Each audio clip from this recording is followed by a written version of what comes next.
व्याख्या मुद्रां करसरसिजैः पुस्तकं शङ्खचक्रे बिभ्रद्भिन्नस्फटिकरुचिरे पुण्डरीके निषण्णः अमलानश्रीरमृतविशदैरंशभिप्लावयन्माम् आविर्भूयाद्दनगमहिमा मानसे वागधीशः। कृष्णाय वासुदेवाय हरये परमात्मने प्रणतक्लेशनाशाय गोविन्दाय नमो नमः। संस्कृतशौर्यम् इतिहामुखपटले सम्बद्धाः समेऽपि विद्वांसः समेऽपि जिज्ञासवः छात्राः सहृदयाः सज्जनाः एतस्य संस्कृतशौर्यम् इतिहामुखपटलस्य संस्थापकः प्रबन्धकश्च डॉक्टर राजकुमारः समेषां स्वागतं वर्तते एतस्मिन् महाभाष्यव्याख्याने। मान्याः यथा जानन्ति साम्प्रतं महाभाष्यस्य चतुर्थाध्यायस्य द्वितीयपादस्य विचारः प्रचलति। अद्य अपो नप्त्रपां नप्तृभ्यां घः छ च कालेभ्यो भववत् महाराजप्रोष्ठपदाष्ठे पितृभ्य मातामह पितामहाः भिक्षादिभ्योऽण् एतेषां सूत्राणां व्याख्यानं भवति। यथा क्रमः भवति अस्माकं व्याख्यानस्य पूर्वं काशिका दृष्ट्या विचारः भवति, अनन्तरं महाभाष्यदृष्ट्या विचारः भवति। काशिकाकारः अपो नप्त्रपां नप्तृभ्याम् इति सूत्रविषये लिखति। अपो नप्त्रि अपान्नप्त्रि इत्येताभ्यां घः प्रत्ययः भवति सास्य देवता इत्यस्मिन् विषये। अत्र शब्दद्वय गृहीतम्। प्रथमः शब्दः अपो नप्त्रि इति, द्वितीयः शब्दः अपान्नप्त्रि इति। एताभ्यां शब्दाभ्याम् अत्र सा देवता अस्य इति विग्रहे अत्र घो प्रत्ययः भवति। अयं घो प्रत्ययः अणप्रत्ययस्य अपवादः भवति। यथा अत्र अपो नप्ता देवता अतो अपो नप्त्री देवता अस्य हविषः इति अपो नप्त्रियं हवि। अत्र अपो नप्त्रि शब्दात् अपां नप्त्रि शब्दाच्च अत्र इयं देवता अस्य इति विग्रहे अत्र घो प्रत्ययः भवति। घो इत्यस्य स्थाने आय नी नीयः फढ ख घां प्रत्ययादीनाम् इति सूत्रेण अत्र इय आदेशे स्वाधिकारे च कृते सति अपो नप्त्रियम् अपान्नप्त्रियम् इति रूपद्वयं सिद्ध्यति। अत्र प्रश्नः भवति अपो नप्त्रि शब्दः अपान्नप्त्रि शब्दः यः वर्तते अत्र कथं एतेषाम् अर्थः कः स्यात्? एतद्विषये अत्र काशिकाकारः कथयति अपो नपाद् अपान्नपाद् इति देवतायाः नामधेये। अपो नपाद् अपान्नपाद् इति देवतायाः तत्र नामद्वयं भवति।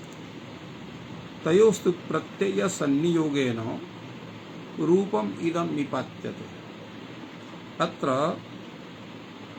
अपो नप्त्रि अपान्नप्ति इत्येतत् ऋकारान्तं स्वरूपमपि अत्र अनेन सूत्रेण घो प्रत्ययसंयोगेनैव भवति। अर्थात् तत्र कार्यद्वयं अनेन सूत्रेण विधीयते। एकं तत्र ऋकारान्तादेशः, अपरश्च घो प्रत्ययः। अत्र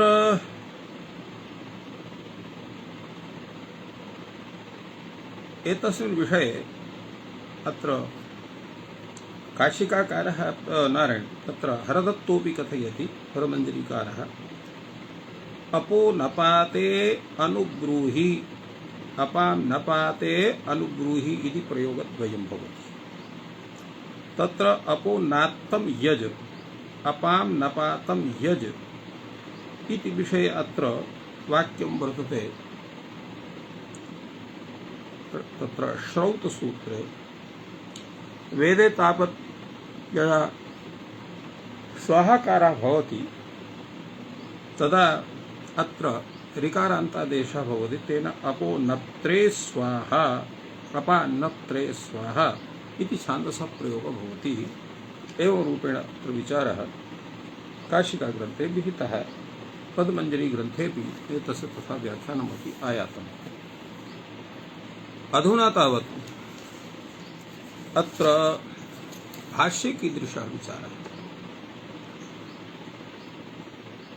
भाष्ये तावत् उच्यते अथ यद अपो नप्त्रियम् अपान्नत्रियम् हविः कथं तस्य सम्प्रैषः कर्तव्यः। सम्प्रैषः नाम तस्मिन् विषये तथा प्रयोगः कथं करणीयः स्यात्।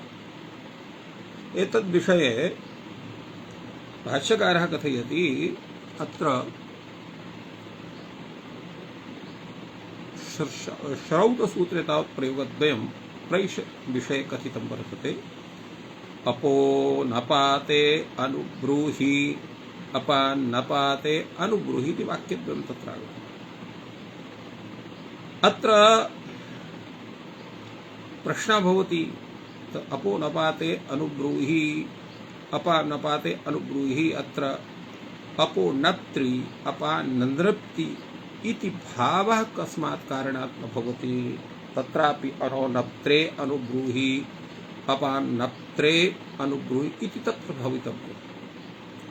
भाष्यकारः कथयति अत्र ऋभावः यः भवति अर्थात् तत्र अपो नपात् इत्यस्य स्थाने अपो नप्त्रि इति भावः अपान्नपात इत्यस्य स्थाने अत्र अपान्नप्त्रि इति एवं ऋकारान्तत्वं यत् स्वरूपम् अनयोः शब्दयोः वर्तते तत् स्वतः न भवति अपितु प्रत्ययसन्नियोगेन भवति। यदा प्रत्ययः तदा तद्वद् रूप सत्ता जायते। तेन असति प्रत्यये न भवितव्यं। यदावद् भव प्रत्ययः न भवति तावद् ऋकारान्तं स्वरूपमपि अनयोः शब्दयोः न भवितुमर्हति। एवं रूपेण अत्र विचारः अत्र कृतः वर्तते। अतः केवलं तत्र यत्र तत्र किं नाम तत्र घ प्रत्ययः तदैव ऋकारान्तः शब्दः तत्र स्पद्यते। तर्हि पुनः प्रश्नः भवति कथं तर्हि अपो नत्रे स्वाहा इति ऋकारान्तः प्रयोगः दृश्यते। तत्र उच्यते तत्र कैयटेन वेदे कश्चित् अपो नत्रे स्वाहा इति ऋकारान्तः प्रयोगो दृश्यते। क्वचित् अपो नपादपान्नपात इति तकारान्तः इति प्रयोगः इति दृश्यते। तत्र वेदे तावत् किं भवति तत्र व्यत्ययो बहुलम् इति सूत्रसहकारेण तत्र कार्यान्तरमपि क्रियते बाहुलकात्। समाद्धेतोः अत्र भव प्रत्ययाभावेपि अत्र ऋकारान्तः आदेशः प्रतिपद्यते। तेन अपो नत्रे स्वाहा अपान्नत्रे स्वाहा इति ऋकारान्तः प्रयोगोऽपि दृश्यते। सामान्यरूपेण सर्वत्र तु प्रत्ययसंयोगेनैव ऋकारान्तत्वम् उच्यते। तेन असति प्रत्यये तत्कार्यं न भवति। अतः अत्र तादृशः यः प्रयोगः वेदे तत्र छान्दसत्वात् क्वचित् ऋकारान्तप्रयोगोऽपि सम्भवः व्यत्ययो बहुलम् इति सूत्रबलात् इत्येव रूपेण अत्र विचारः भगवता भाष्यकारेण विहितः। अग्रे तावत् सूत्रं वर्तते छ च इति सूत्रं किं कथयति एतद्विषये वयं तावत् काशिकादृष्ट्या विचारयामः। अत्रापि अपो नत्रपान्नत्रिभ्याम् इति तत्र स्वरूपम् अत्र छ च इति सूत्रेऽपि अनुवर्तते। तत्र अपो नप्त्रि अपान्नप्ति इत्येताभ्यां प्रातिपदिकाभ्यां छ प्रत्ययः भवति सास्य देवता इत्यस्मिन् विषये अणः अपवादः वर्तते। तेन अत्र छ प्रत्यय कृते सति अपो न त्रियं हविः अपान्नत्रियं हविः एव रूपेण यतोहि छ चकारात् तत्र घ प्रत्ययो भवति। तेन तत्र अपो न त्रियं हविः अपो न त्रियं अपान्न त्रियं हविः इत्यपि रूपं सिद्ध्यति। प्रश्नः भवति अत्र अपो न त्रपान्न त्रिभ्यां घः घः छ च एवं रूपेण अत्र सूत्रं स्यात्। पृथक्तया योग विभागः कथं कृतः वर्तते तदा उच्यते योग विभागः संख्यातानुदेश परिहारार्थः चेत् तत्र घछौ इति स्यात्। तर्हि किं भवेत् अत्र यथा संख्यमवदेशः समानम् इति सूत्रेण तत्र अपो न त्रिशब्दात् अत्र घ प्रत्ययः स्यात् अपान्न त्रिशब्दात् अत्र छ प्रत्ययः स्यात्। अतः विरुद्ध स्वरूपं भवितुमर्हति। अतः योग विभागः संख्यातानुदेश परिहारार्थः अर्थात् यथा संख्यमनुदेशः समानम् इति सूत्र प्रवृत्ति वारणाय अत्र पृथक्तया तत्र सूत्रस्य स्वरूपं स्वीकृतं वर्तते। तेन अपो न त्रपान्न त्रिभ्यां घ इति सूत्रं पृथक् छ च इति सूत्रं पृथक् इत्येवं विचारः काशिका ग्रन्थे समाहतः। अग्रेपि तावत् उच्यते छ प्रकरणे पैंगाक्षी पुत्रादिभ्यः उपसंज्ञान उपसंख्यानम् अर्थात् छ प्रकरण विषये पैंगाक्षी पुत्रादि शब्दाः ये सन्ति तेभ्यः अपि छ प्रत्ययः स्यात्। एतदर्थम् अपि छ प्रत्ययस्य पृथक्तया कथनम् आवश्यकं वर्तते। तेन पैंगाक्षी पुत्रस्य पुत्रः देवता अस्य हविषः इति पैंगाक्षी पुत्रीयं हविः एवं तृणबिन्दुः देवता अस्य हविषः इति तारणबिन्दवीयम् अत्र छ प्रत्ययः भवति उभयत्र। तो एवं रूपेण एतस्य सूत्रस्य व्याख्यानं काशिका ग्रन्थे वर्तते। भाष्यकारस्तावत् कथयति केवलं यद्वार्तिकं तत्र काशिककारणे स्मृतं तदेव वार्तिकम् अत्र भाष्यकारः अन्यच्च वार्तिकम् अत्र उत्थाय इत्थं वदति। छ प्रकरणे पैंगाक्षी पुत्रादिभ्यो उपसंख्यानम्। छ प्रकरणे पैंगाक्षी पुत्र प्रभृतया ये शब्दाः सन्ति तेभ्यः अत्र छ प्रत्ययः भवति। केवलम् अनेन छ प्रकरणे पैंगाक्षी पुत्रादिभ्यः अत्र उपसंख्यानं करणीयम्। तेन यथा पूर्वमुक्तमासीत् पैंगाक्षी पुत्रः देवता अस्य हविषः तृणबिन्दुः देवता अस्य हविषः इति विग्रहे अत्र छ प्रत्यय कृते सति पैंगाक्षी पुत्रीयं तारणबिन्दवीयम् इत्यादि प्रयोगाः सिद्ध्यन्ति। अग्रे तावत् वार्तिकं वर्तते शतरुद्रात् घोच शतरुद्र शब्दात् यतोहि अत्र पैंगाक्षी पुत्रादिगणे अत्र शतरुद्र शब्दोऽपि यद्यपि पठितः वर्तते किन्तु अत्र भाष्यकारः कथयति वार्तिककारश्च यत् शतरुद्र शब्दात् केवलं घ प्रत्ययः भवति छकार प्रत्ययो भवति घ प्रत्ययो भवति छ प्रत्ययो भवति। तेन शतरुद्रियम् इत्यपि प्रयोगः भवति शतरुद्रीयम् इत्यपि प्रयोगः भवति। तो शतरुद्रः देवता अस्य हविषः इति शतरुद्रियं हविः शतरुद्रीयं हविः। यदा छ प्रत्ययः तदा शतरुद्रीयं यदा घ प्रत्ययः तदा शतरुद्रीयम् एवं रूपेण पाठद्वयस्य साधुता अद्य साधिता भगवता भाष्यकारेण स्वव्याख्यानेन। अग्रे तावत् सूत्रं वर्तते कालेभ्यो भववत् भाष्ये। यद्यपि मध्ये अन्यान्यपि सूत्राणि सन्ति किन्तु अत्र भाष्ये यत् तत्र एतत् सूत्रं वर्तते कालेभ्यो भववत्। कालेव भवति सूत्र विषये काशिकाकारः वदति काल विशेषवाचिभ्यः शब्देभ्यः भववत् प्रत्ययाः भवन्ति। काल विशेषवाचिभ्यः शब्देभ्यः ये काल विशेषवाचिनः शब्दाः सन्ति तेभ्यः भववत् अर्थात् भव अर्थे ये यादृशाः प्रत्ययाः भवन्ति ते अत्रापि भवन्ति। बहुप्रभववत् प्रत्यया भवन्ति। अत्र एतत् सूत्रं नियमसूत्रं वर्तते। सास्य देवता इत्यस्मिन् विषये, विषयस्य सास्य देवता इत्यत्र यथा कालाट्ठय, अत्र कालाट्ठय इति प्रकरणे भवे प्रत्ययः विधास्यन्ते, ते प्रत्ययाः सास्य देवता इत्यस्मिन् अर्थेऽपि तथैव इष्यन्ते, तदर्थमेतत् सूत्रं पृथक्तया उक्तमस्ति।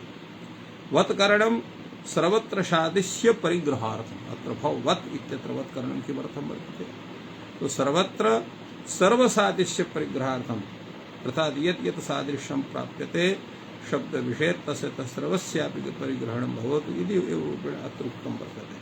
तेन मासं भवं मासिकम्, एवं अर्धमासे भवम् अर्धमासिकम्, संवत्सरे भवं सांवत्सरिकम्, वसन्ते भवं वासन्तम्, एवं तत् प्राविशे भवं प्राविशेण्यम्, मासो देवता अस्य इति मासिकम्, अर्धमासो देवता अस्य इति अर्धमासिकम्, संवत्सरः देवतो अस्य इति सांवत्सरिकम्, वसन्तो देवता अस्य इति वासन्तम्, प्राविश देवता अस्य प्राविशेण्यम्। एवं रूपेण अत्र एते सर्वेपि प्रत्ययाः तत्तत् प्रातिपदिका तत्र ये ते अस्य देवता अण् इति विषये भवन्ति। यथा मासे भवं मासिकम् अत्र कालाट्ठय इति भवति, तत्र मासे भव अर्थे ठय प्रत्ययः कथितः वर्तते। अत्र भववद्भावात् तत्र भव तत्र अत्र सास्य देवता इत्यर्थेऽपि सः ठक् प्रत्ययः। एवम् अर्थभाषशब्दात्, संवत्सरशब्दात्, वसन्तशब्दात्, प्राविशशब्दात्, प्राविशशब्दात् तत्र एणे प्रत्ययः भवति। स एणे पत्र अत्र उच्यते। एवं तत्र वासन्तम् इत्यत्र अण् प्रत्ययः ऋतिभ्यो अण् इति अण् प्रत्ययः भवति, सोऽपि अत्र उच्यते। एवं रूपेण ये ये प्रत्ययाः भवार्थे कथिताः सन्ति तस्मात् प्रकृतिविशेषात् ते अत्र सास्य देवता इत्यर्थेऽपि भवन्ति इति एतस्य मुख्यः विषयः वर्तते। एतस्मिन् विषये भाष्यकारः तत्र प्रतिपादयति। एतस्य सूत्रस्य विषये एव तत्र पूर्वं प्रश्नः भवति, कथमिदं विज्ञायते, एतस्य सूत्रस्य अत्र कथनस्य आवश्यकता का समागता, यदर्थम् एतत् सूत्रमत्र व्याख्यातं वर्तते। एतस्मिन् विषये भाष्यकारः कथयति, भवे ये प्रत्ययाः विशिष्टाः ते भवन्ति कालेभ्यः सास्य देवता इत्यस्मिन् अर्थे। अर्थात् कालवाचिनः ये शब्दाः तेभ्यः भवः इत्यर्थे ये प्रत्ययाः ये कथिताः सन्ति, विहिताः सन्ति, त एव प्रत्ययः कालवाचिनः शब्देभ्यः, कालवाचिभ्यः शब्देभ्यः सास्य देवता इत्यस्मिन् अर्थेऽपि भवन्ति इति अत्र स्वरूपं भवति। अथवा आहोषित कालेभ्यो भवे ये प्रत्ययाः विहिताः ते भवन्ति सास्य देवता इत्यस्मिन् अर्थे। किं तात्पर्यम्? अर्थात् कालेभ्यो भवति सूत्रस्य तात्पर्यं किमस्ति? तत्र भवे ये प्रत्ययाः विहिताः ते भवन्ति कालेभ्यः सास्य देवता इत्यस्मिन् अर्थे इति तस्य अर्थः। अथवा कालेभ्यः भवे ये प्रत्ययाः विहिताः ते भवन्ति सास्य देवता इत्यस्मिन् अर्थे। कः पक्षः अत्र ज्ञायान् इति विषये प्रश्नः। अतः भाष्यकारः कथयति कश्चात्र विशेषः, अर्थात् कः तत्र तस्मिन् पक्षे कः दोषः, कश्च तत्र लाभः वर्तते इति विषये अत्र प्रश्नः। कश्चात्र विशेषः उच्यते, कालेभ्यो भवे प्रत्यय मात्र प्रसंगः यदि विज्ञायते भवे ये प्रत्ययाः विहिताः ते भवन्ति कालेभ्यः सास्य देवता इत्यस्मिन् अर्थे, तर्हि ये प्रत्ययाः सर्वे प्रत्ययाः अत्र प्राप्ताः भवेयुः। सास्य देवता इत्यस्मिन् अर्थे प्रत्यय मात्रं प्राप्नोति। सर्वे प्रत्ययाः ये भावार्थे कथिताः ते सर्वे प्रत्ययः अत्र सास्य देवता इत्यर्थे भवेयुः। यः कालेभ्यो भवे तस्य विधाने प्रातिपदिकमात्रात् प्रसंगः। द्वितीय पक्ष विषय, प्रथम पक्ष विषय तो एवं अयं दोषः वर्तते सास्य देवता इत्यस्मिन् अर्थे प्रत्यय मात्रं प्राप्नोति। द्वितीय पक्ष दोषः भवति यः कालेभ्यो भवे तस्य विधाने प्रातिपदिक मात्रात्। तो कालेभ्यो भवे ये प्रत्ययाः कथिताः ते प्रातिपदिक मात्रात् तेषां प्रसंगः स्यात्। पाठ विज्ञायते कालेभ्यो ये भवे ये प्रत्ययाः विहिताः ते भवन्ति सास्य देवता इत्यस्मिन् अर्थे प्रातिपदिक मात्रात् प्राप्नुवन्ति। एवं उभयोः पक्षयोः निर्देशः सिद्ध्यति अनेन कथनेन। सिद्धं तु उभय निर्देशः उच्यते अस्य समाधानं भवति सिद्धमेतत्। कथं सिद्धमेतत्? उभय निर्देशात् उभयोः प्रकारयोः निर्देशः सत्त्वात्। तर्हि कथं सिद्ध्यति? उभय निर्देशः कर्तव्यः। कालेभ्यो भवत् कालेभ्यो इति कालेभ्यः कालवाचिभ्यः शब्दाः कालवाचिभ्यः शब्देभ्यः विहिताः ये भावार्थे प्रत्ययाः ते कालवाचिभ्यः प्रातिपदिकेभ्यः सास्य देवता इति अर्थेऽपि भवेयुः इति तात्पर्यम्। तत्र प्रश्नः भवति स तर्हि उभय निर्देशः कर्तव्यः। अयमपि निर्देशः स्यात् सोऽपि निर्देशः स्यात्। उच्यते न कर्तव्यः। भववत् इति वतिना निर्देशः अयम्। भववत् इति वतिना अर्थात् वति प्रत्ययान्तेन अयं निर्देशः वर्तते। तेन किम् आयातम्? तत्र कार्यमिदम् अभवति कालेभ्यो भवे इत्येव भवार्थे विहिताः प्रत्ययाः सिद्ध्यन्ति। वति निर्देशः सर्वसादृश्य परिग्रहार्थः अर्थात् कालवाचिभ्यः शब्दाः ये प्रत्यय भवार्थे कथिताः सन्ति ते सर्वेऽपि प्रत्ययाः अत्र प्राप्नुयुः। तर्हि सर्वेषां प्रत्ययानां प्रसङ्गः भवति इति कस्यचित् जिज्ञासा वर्तते। तदा उच्यते यदि च याभ्यः प्रकृतिभ्यः येन विशेषणेन भवे प्रत्ययाः विहिताः अर्थात् याभ्यः प्रकृतिभ्यः याः प्रकृतयः सन्ति ताभ्यः सर्वाभ्यः प्रकृतिभ्यः येन विशेषणेन भवे प्रत्ययाः तत्र कथिताः सन्ति ते सर्वेऽपि प्रत्ययाः ताभ्यः प्रकृतिभ्यः कालवाचिभ्यः प्रकृतिभ्यः तेन विशेषणेन सहैव सास्य देवता इति स्मर्थे भवन्ति। ततः अमी भववत् कृताः स्युः। तर्हि अमी प्रत्ययाः भववत् कृताः स्युः। अथ हि प्रकृतिमात्राद् वा स्युः। प्रत्ययमात्रा वा स्यात् नामी भवकृता स्युः चेत् अत्र प्रकृतिमात्रात् ते प्रत्ययाः स्युः। प्रत्ययमात्रां वा स्युः तर्हि अमी प्रत्ययाः भववत् कृताः न भवितुमर्हन्ति। समाद्धेतोः अत्र अयमेव नियमः विधातव्यः याभ्यः प्रकृतिभ्यः येन विशेषणेन भवे ये प्रत्ययाः उक्ताः ताभ्यः एव प्रकृतिभ्यः तेनैव विशेषणेन सास्य देवता इत्यस्मिन् अर्थे प्रत्ययाः ते भवन्ति इत्येव रूपेण अत्र एतस्य व्याख्यानम् अत्र कृतं वर्तते। अग्रे तावत् सूत्रं भवति महाराज प्रोष्ठपदाठ्ठञ्। तो महाराज प्रोष्ठपदाठ्ठञ् इति सूत्र विषये अत्र काशिकाकारः कथयति यत् महाराज शब्दात् प्रोष्ठपद शब्दाच्च अत्र ठञ् प्रत्ययः भवति सास्य देवता इत्यस्मिन् अर्थे। अर्थात् महाराजः देवता अस्य प्रोष्ठपदं देवता अस्य इति विग्रहे अत्र महाराज शब्दात् प्रोष्ठपद शब्दात् तत्र ठञ् प्रत्ययः भवति। ठैत्यस्थाने इक इति आदेशः आदिवृद्ध्यादिकारे सति महाराजिकं प्रौष्ठपदिकम् इत्यादि प्रयोगाः सिद्ध्यन्ति। ठञ् प्रकरणे तत् अस्मिन् वर्तते। ठञ् प्रकरण विषये अत्र वार्तिकं वर्तते। ठञ् प्रकरणे तत् अस्मिन् वर्तते इत्यर्थे नवयज्ञादिभ्यः शब्देभ्यः अपि ठञ् प्रत्ययस्य उपसंख्यानं करणीयम्। यथा नवयज्ञः अस्मिन् वर्तते इति नवयाज्ञिकः कालः। अत्र नवयज्ञ इति शब्दात् अस्मिन् इति अर्थे अस्मिन् वर्तते इत्यर्थे अत्र ठञ् प्रत्ययः भवति तेन नवयाज्ञिकः इति रूपं भवति। एवमेव पाकयज्ञिकः इति पाकयज्ञ इति नवयज्ञिकः पाकयज्ञिकः पाकयज्ञः अस्मिन् वर्तते इति पाकयज्ञिकः कालः। एवं रूपेण अत्र विचारः भवति। अग्रे तावत् वार्तिकं वर्तते पूर्णमासादण्।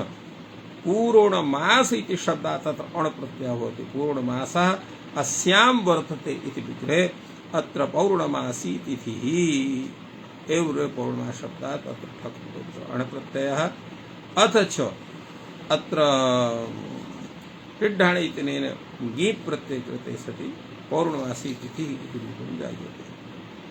अग्रे तावत् भाष्यकारः एतस्मिन् विषये वदति। महाराज प्रोष्ठपदाढ्य इति सूत्रविषये वार्तिकमेव तत्र उपस्थापयति। यद् वार्तिकद्वयं तत्र काशिकाग्रन्थेऽपि व्याख्यातं वर्तते तस्यैव अत्र विचारः सम्यक् भगवता भाष्यकारेण कृतः तत्र कृतः भवति। ठञ् प्रकरणे तत् अस्मिन् वर्तते इति नवयज्ञादिभ्यो उपसंख्यानम्। ठञ् प्रकरण विषये तत् अस्मिन् वर्तते इत्यर्थे।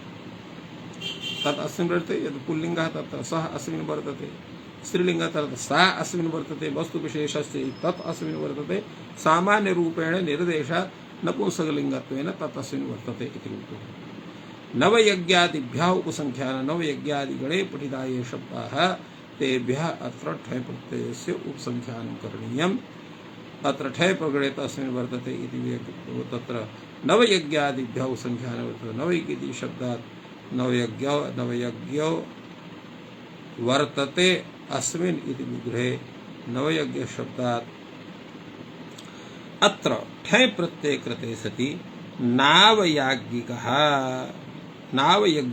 इति प्रयोगः। एवं पाकयज्ञः वर्तते अस्मिन् इति विग्रहेऽपि अत्र ठञ् प्रत्यय कृते सति अत्र पाकयज्ञिकः इति प्रयोगः भवति।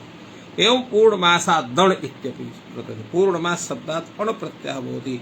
पूर्णमासः वर्तते अस्मिन् काले इति विग्रहे अत्र पूर्णमास शब्दात् अत्र तिथ्यर्थे अत्र अण् प्रत्ययः टिड्ढाणि इति गीप् कृते सति पौर्णमासी तिथिः इति रूपं सिद्ध्यति। एवं रूपेण भाष्ये एतस्य सूत्रस्य व्याख्यानं सञ्जातम्। अग्रे तावत् सूत्रं वर्तते पितृभ्य मातुल मातामह पितामहः। अर्थात पितृभ्य इति शब्दः, मातुल इति शब्दः, मातामह इति शब्दः, पितामह इति शब्दः। एते शब्दाः कथं तत्र सिद्ध्यन्ति? अत्र का प्रकृतिः, कश्च प्रत्ययः येन अत्र पितृभ्यः इति शब्दः, मातुल इति शब्दः, मातामह इति शब्दः, पितामह इति शब्दः, एतेषां निपातनात् सिद्धिः कथं भवति इति विषये अत्र विचारः करणीयः वर्तते। अत्र च काशिकाकारः कथयति पितृभ्यादयः निपात्यन्ते। पितृभ्यः शब्दः तत्र निपात्यन्ते तस्मिन् अर्थविशेषे। समर्थ विभक्ति प्रत्ययः प्रत्ययार्थोनुबन्धः इति सर्वं निपातनाद् विज्ञेयम्। किं विज्ञातेभ्यम् अत्र? पूर्वं पितृभ्यं तत्र तस्मिन् विषये विचारणीयम्। अनन्तरं मातुः शब्दः, अनन्तरं मातामहः शब्दः, अनन्तरं पितामहः शब्दः, समेषां निपातनं भवति। कथं भवति निपातनं? तदा उच्यते अत्र समर्थ विभक्तिः प्रत्ययः। समर्थ विभक्तिः यत्र भवति प्रत्ययः भवति, प्रत्ययार्थः अनुबन्धः भवति इति सर्वं निपातनात् कर। निपातनात् किं किं भवति? समर्थ विभक्तिः भवति, प्रत्ययः भवति, प्रत्ययार्थः अनुबन्धः भवति। सर्वम् एतत् निपातनात् कल्पनीयं भवति। यथा पितृमातृभ्यां, तो पितृमातृभ्यां भ्रातरि अभिधेय, अर्थात पितुः यः भ्राता, मातुः यः भ्राता भवति, तो तत्र अभिधेये अत्र किं भवति? अत्र व्यत इति प्रत्ययः भवति, डुलच इति प्रत्ययः भवति। तेन मातुः भ्रातः पितुः भ्राता पितृत्यात्, पितृशब्दात् अत्र व्यत प्रत्ययः भवति, पितृभ्यो इति भवति। एवमेव मातुः भ्राता इति विषये मातृशब्दात् तत्र अत्र डुलच इति प्रत्ययः भवति। डुलच इति प्रत्यय ऊलो इति अवशिष्यते। मातृघटका हरिकारः तत्सटेः इति सूत्रेण लोपः भवति। तेन मातुलो इति शब्दः सिद्ध्यति। इत्येतौ प्रत्ययौ निपात्येते। एवं पितुर्भ्रातः पितृभ्यः मातुः भ्रातः मातुलः एते प्रयोगाः सिद्ध्यन्ते। ताभ्यां पितरि डा महच् प्रत्ययः भवति।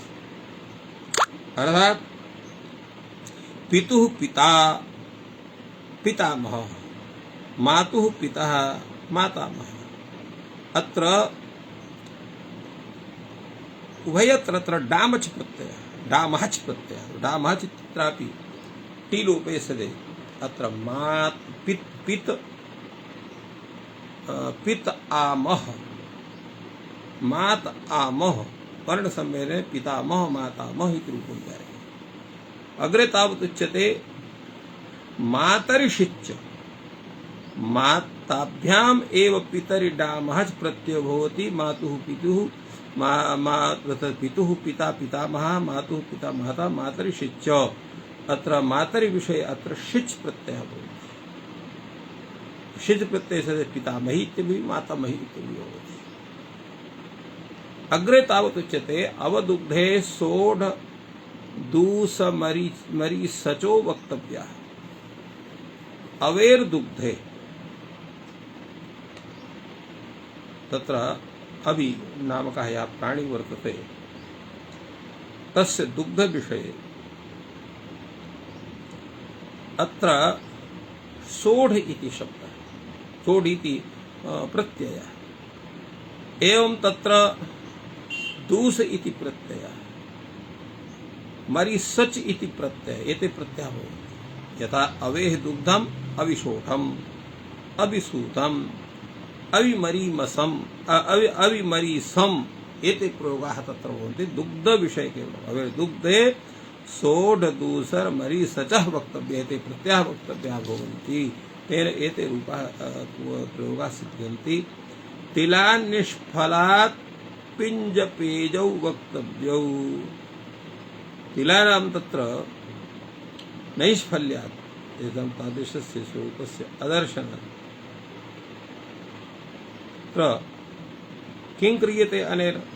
तदा तिलान्निष्फलात् पिञ्जपेजौ प्रत्ययो वक्तव्यौ। तिल शब्दात् निष्फलः तिलः इति विषये तिल शब्दात् तत्र पिञ्ज प्रत्ययः, निष्फलः तिलः इत्येव विषये अत्र पेज इति प्रत्ययः। तेन तिलपिञ्जः तिलपेजः इति रूपं जायते। एवमेव तत्र पिञ्जश्छन्दसि डिच्च इत्यपि वार्तिकं तत्र वर्तते। यत्र पिञ्ज अत्र पिञ्जाच्छन्दसि डिच् तिलपिञ्ज अर्थात् पिञ्ज शब्दात् तिलपिञ्ज शब्दात् अत्र छन्दसि विषये अत्र डिच् डित् डित्वं भवति, डकारस्य इति संज्ञा अपि जायते। तेन तिल्पिञ्जम् इति रूपं निष्पद्यते। एवं व्याख्यानम् अत्र शास्त्रे भगवता तत्र काशिकाकारेण विहितः वर्तते। अधुना अत्र भाष्ये पितृभ्य मातुल मातामह पितामहाः इति सूत्रं कथं व्याख्यातं वर्तते वयं विचारयामः। पितृभ्य मातुलेति किं निपात्यते इति विग्रहः। अत्र उच्यते पितृमातृभ्यां भ्रातरि व्यड्डुलचौ। अर्थात् पितृशब्दात् अत्र व्यत प्रत्ययः, मातृशब्दात् लुलच प्रत्ययः। पितृमातृभ्यां भ्रातरि व्यड्डुलचौ प्रत्ययौ निपात्यते। पितुः भ्राता पितृभ्यः, मातुः भ्रातः मातुलः। एवमेव मातामह पितामहेति किं निपात्यते? मातामह पितामह इत्यस्य निपातनं कथं भवति? उच्यते मातृप्रत्ययभ्यां पितरि डामहच्, डामहच् इति प्रत्ययः भवति। तेन अत्र मातृपितृभ्यां पितरि डामहच् प्रत्ययः निपात्यते। मातुः पिता मातामहः।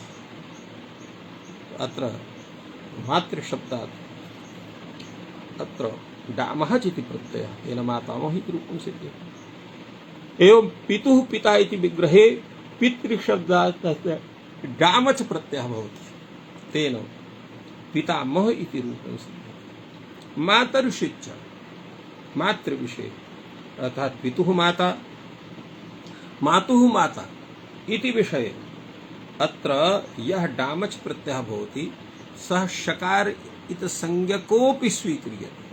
तेन षितगौरादिभ्यः सूत्रेण ङीष प्रत्यय कृते सति पितामही मातामही इत्यनयोः रूपयोः सिद्धिर्भवति। अग्रे तावत् वार्तिककारेण अत्र उपस्थापितमस्ति। महोवाच्छन्दस्यानगो अवग्रह दर्शनात्। महोवा पुनरेषत् भविष्यति, केवलं महो इति स्यात्। छन्दसि अनगः अवग्रह दर्शनात्। छन्दसि अनगः, अनङ् इति आदेशस्य अवग्रह दृश्यते। अस्मात् हेतोः अत्र डामहच् इति प्रत्ययः न भवति, अपि केवलं महच् प्रत्ययः भवति। अत्र तत्र आनङ् इति आदेशः भवति। छन्दसि आनगः अवग्रहः दृश्यते, पिता मह इति पिता भवति। तात्पदपाठे तत्र भूतः अवग्रहः भवति। एवं पिता मह इति रूपेण। तो पितृशब्दस्य अनगादेशः निपात्यते, महच्च प्रत्यय इति वक्तव्यम्। तेन पदसंज्ञायां पदविषये सत्यां तत्र पिता इत्यवग्रहः भवति। डामहच् प्रत्यय कृते तस्य अवग्रहस्य स्थितिरत्र न भवितुमर्हति। अग्रे तावत् वार्तिकं भवति। अवेर दुग्धे षोढ दूसर मरी सच। अवशब्दात् दुग्धे इति विषये षोढ इति प्रत्ययः एवमेव तत्र कुसमरी सच प्रत्ययः। कः प्रत्ययः अत्र वक्तव्यः? तत्र वक्तव्यः स्यात्। एते प्रत्ययः वक्तव्यः स्यात्। तत्र सोढ इति शब्दः, सोढ इति, दूष इति, मरी सच इति। तेन सोढ इति प्रत्यय अविसोढं, यदा दूष इति प्रत्यय अविदूषं, यदा मरी सच इति प्रत्यय तदा अविमरीसम् इत्येव रूपेण एतेषां प्रयोगाणां सिद्धिः अत्र कृता वर्तते। अग्रे तावत् वार्तिकं भवति। तिलान् निष्फलात् पिञ्जपेजौ। तो तिलात् निष्फलात्, तिलः धान्य विशेषः, यः निष्फलः भवति फलरहितः भवति। तो निष्फलात् तिल शब्दात् पिञ्जपेजौ, पिञ्ज इति प्रत्ययः पेज इति प्रत्ययः भवति। किन्तु अत्र किमस्ति? तिलात् निष्फलात् पिञ्जपेजौ वक्तव्यः। यदि पिञ्जः तिलपेजः, तात्पर्यं किमस्ति अत्र? यत्र एवं भूतः तिल धान्यस्य यः पादपः तत्र फलादिकं संलग्नं नास्ति। फलतः सः तिलपादपः निष्फलः वर्तते। अतः तस्य कृते तिलपिञ्जः तिलपेजः इति प्रयोगः भवति। एवं रूपेण एतस्य विशेषः फलरहितः तिलपिञ्जः नाम फलरहितः तिलपादपः। पिञ्जपेजः, पिञ्ज तत्र एवं रूपेण अत्र करणीयं भवति। पिञ्जश्छन्दसि डिच्, पिञ्जः छन्दसि डिच् वक्तव्यः। पिञ्ज इति प्रत्ययः स डित् भवति। तेन अत्र टेर् लोपः जायते। यथा तिल्पिञ्जं, तिलशब्दात् अत्र पिञ्ज प्रत्ययः कृते तद्घटकः हकारः तस्य लोपो भवति, तिल्पिञ्जम्। एवमपि विचारः अत्र आयाति। तेन तिल्पिञ्ज इति स्वरूपं तस्य सिद्ध्यति। अग्रे तावत् सूत्रं वर्तते। भिक्षादिभ्यो अण्। भिक्षादिभ्यो अण् इति सूत्रविषये काशिकाकारः कथयति। भिक्षा इत्येवमादिभ्यः शब्देभ्यः अण् प्रत्ययः भवति, किन्तु तस्य समूहः इत्यस्मिन् विषये। यतो हि भिक्षादिभ्यो अण् इति सूत्रात् प्राक् तस्य समूहः इति सूत्रं वर्तते। या षष्ठ्यन्तात् प्रातिपदिकात् समूहः इत्यर्थे अत्र अणादिप्रत्ययं विदधाति। अत्र भिक्षादिभ्यो अण् इति सूत्रेण भिक्षा गणपठितेभ्यः प्रातिपदिकेभ्यः शब्देभ्यः तस्य समूहः इत्यस्मिन् अर्थविशेषे अण् प्रत्ययः भवति इति सूत्रार्थः एतस्य काशिकाग्रन्थे विहिता। अत्र अण् ग्रहणं बाधकबाधनार्थम्, अत्र बाधकबाधनार्थम् अत्र वर्तते। अर्थात ये यौण प्रत्ययः मध्ये कस्माच्चित् जातः तस्य बाधकत्वेन कस्यचित् अन्यः प्रत्ययः सञ्जातः तस्यापि बाधनार्थम् अत्र भिक्षाति द्योण इति अत्र अण् प्रत्ययः अत्र कथितः वर्तते। भिक्षाणां समूहः भैक्षं, गर्भिणीनां समूहः गार्भिणं, युवतीनां समूहः इत्यत्र विषये युवति शब्दोऽपि अत्र पठ्यते। तस्य ग्रहण सामर्थ्यात् अत्र पुंवद्भावः न भवति। भाष्याढे तदिते इति सूत्रेण तेन युवतीनां समूहः इति विग्रहे अत्र भाष्याढे तद्धिते इति सूत्रेण अत्र ढौ प्रत्यय कृते यौवतम् इति रूपं भवति। प्रश्नः भवति भिक्षादिगणे कति शब्दाः पठिताः वर्तन्ते तदा उच्यते भिक्षा, गर्भिणी, क्षेत्र, करीश, अंगार, चर्मिन्, धर्मिन्, सहस्र, युवती, पदाति, पद्धति, अथर्वन्, दक्षिणा, भूत एते शब्दाः भिक्षादिगणे अत्र पठिताः सन्ति। अधुना भाष्यदृशा एतस्य सूत्रस्य विषये विचारः क्रियते। किमर्थं भिक्षादिषु युवति शब्दः पठ्यते इति पूर्वम् अयमेव प्रश्नः जागर्ति। अत्र भिक्षादिगणे युवति शब्दस्य पाठः किमर्थः तदा उच्यते तस्य समूहः इत्येव सिद्धं तर्हि पृथक्तया तस्य करणस्य आवश्यकता नास्ति। उच्यते न सिद्ध्यति। अनुदात्तादिलक्षणः अव्याप्तः तद्वाधनार्थम्। अनुदात्तादिलक्षणः अत्र अयप्रत्ययः प्राप्तः अत्र वर्तते। तस्य बाधनार्थम् अत्र एतस्य सूत्रस्य आवश्यकता वर्तते। अत्र एतस्मात् सूत्रात् पूर्वमेव अत्र अयप्रत्यय विधायकं यसूत्रं तत्समागतम् आसीत्। तत्र तत्सूत्रम् अनुनासिकात् कार्यं करोति, अर्थात् अनुनासिक गुणविशिष्टः यः शब्दः एवं भूतः वर्तते तद् विषये तत्कार्यं क्रियते। अतः तद्विषये अत्र अयं प्रश्नः समागतः येन एतत् कार्यं भवेत्।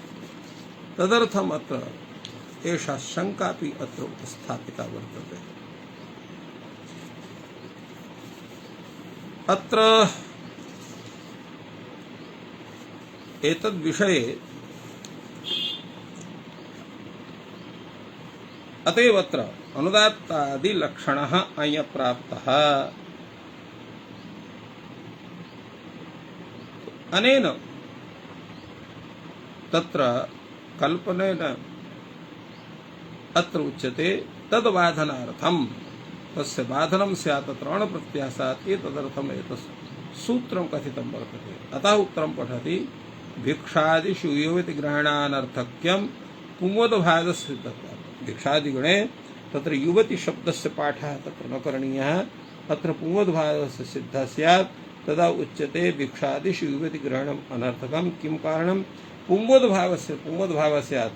पुंवद्भावे कृते सति तत्र यौवनम् इत्येव रूपं स्यात्, यौवतम् इति रूपं न स्यात्। पुंवद्भावस्य प्रत्ययविधौ पुंवद्भावे भावः अत्र भविष्यति वस्यादितते इति पुंवद्भवति इति बोध्यम्।